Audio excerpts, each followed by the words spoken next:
So today's video I have a game. It's called Volangulary, and basically it's a language game.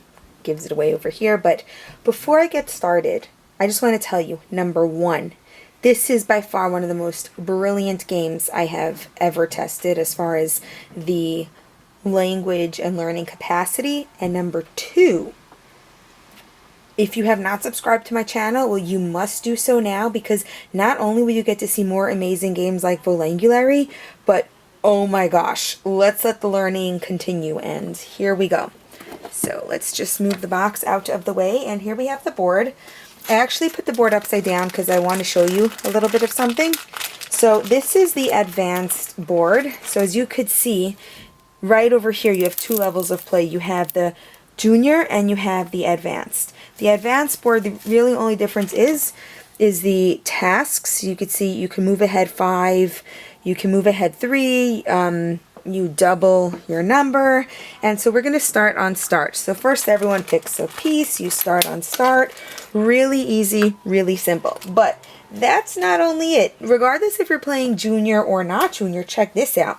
There are 3 different levels of play of cards, and each one has the easy and the advanced. So you could play the yellow cards, you could play the blue cards, and you can play the purple card. So right here, so much learning, and it also comes with these little holders.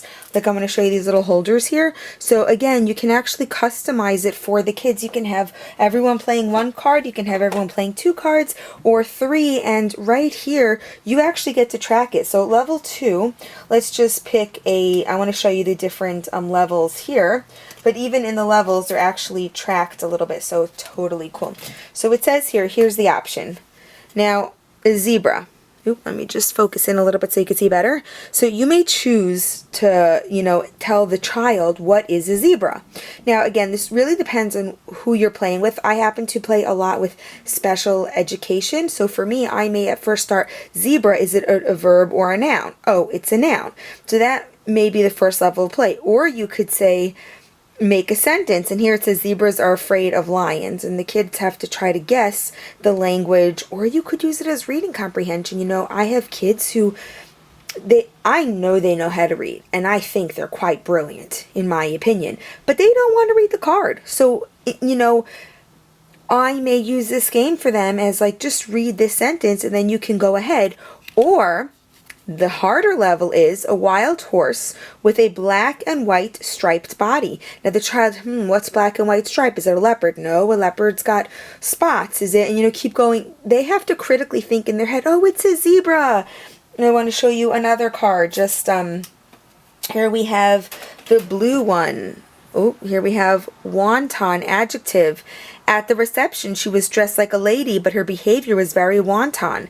Now this is actually funny because, especially if you like to eat out, is it the food or not? So you may want to hint by, after reading the sentence, it's the adjective, it's not the adjective. Or lewd, loose, immoral, just keep reading what it says on the cards and have the kids kind of guess it. And I just want to give you, especially for the harder cards, like, this is not something in my kids' vocabulary. Gone through the cards, I picked this one up. So here's how I'd make it educational. I would actually pick out 5 words, because we have wanton, we have, oopsie, that one fell down. Virulent, some words that actually I probably did not hear of. And then I would actually use this as regular vocabulary words. And then once the children actually know the word, so we start off with 5, keep it very simple. Let's see, 1, 2, 3, 4, 5. And here's even for the advanced kids, I'd play junior because the list is limited. So you start off with 5 words, the kids know it. Then next week, or depending on how fast they know it, add on another one, a third one, a fourth one. And by the time you're done, their vocabulary has increased. So now the actual gameplay. Because of course, just seeing many different ways to play, you roll the die, and here I rolled a 1. Now if I got it right, then I would just move forward 1 and do what it says. I roll again, I roll 2.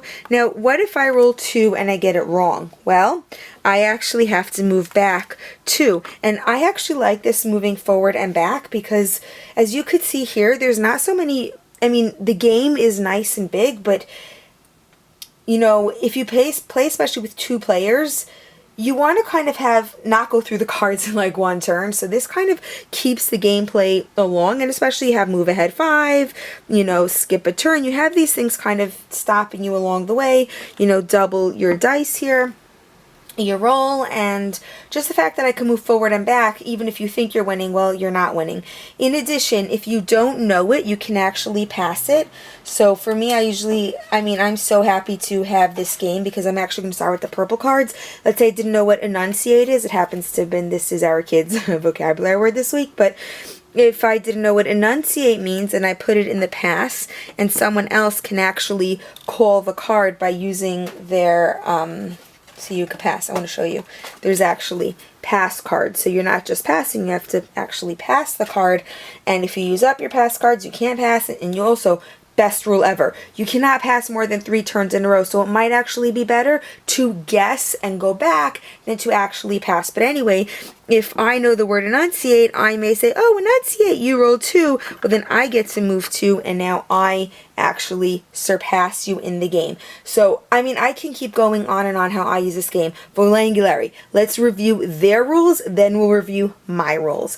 Their rules: roll the die, move ahead or move back. If you get it right, you move ahead. If you get it wrong, you move back. And ways to play their way is you can either look at the front of the card, learn new vocabulary, or if you're more advanced, so it's like saying like beginner grade 1, just learn the vocabulary, end of grade 1, actually have to know what it means based off of, and they give you here clues. So that's a great way to play, and because there are 3 levels, you could really play it for a super long time, which that brings me to the next thing. Volangulary is not a game you're just going to buy. You're going to buy and use it. So how I play is, here are the ways I play, because we like to break the rules. Number 1, use this to teach vocabulary. Start off with 1, 2, 3, 4, 5. Keep adding it. Extend the gameplay. Number 2, I have kids. I actually have one kid I'm thinking of specifically. She hates to read, but I know she knows how. So I may actually bend the rule for her and say, read this card. If you read it, then you get to go ahead. Because that's what she needs to work on. Some kids need to work on the vocabulary. Some kids need to work on nouns or verbs, and I may add that to their turn. And some kids may need to work on context clues, critical thinking, and that's what the back gives. So this game, oh my gosh, is amazing. Volangulary, totally recommend it. You start at start, and you have to go around till you get to the globe, and the winner is the one who lands at the globe first. If you have any questions on Volangulary, on how to play it, if you're like me and you made up your own ways, well, let me know, because this game is a